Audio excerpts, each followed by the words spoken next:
வணக்கம். 22 டிசம்பர் 2025 திங்கட்கிழமை. யோகா மெடிடேஷன் மனவழி பயிற்சிகள் பாகம் 39. முகப்பொலிவு பெருகுக.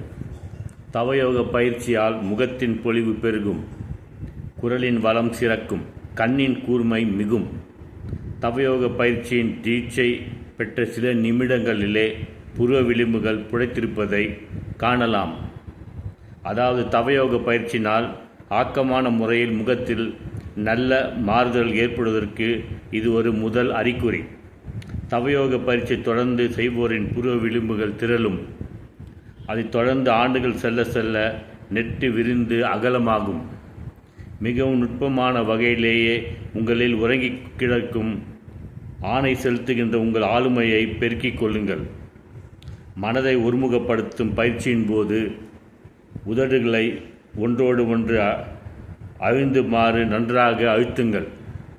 இந்த பயிற்சியால் முகத்தில் உள்ள நரம்புகள் மனத்துக்குள்ளே மகிழ்ச்சி பெருகிடுமாறு உள்முக நாட்டத்தை உண்டாக்குகின்றன.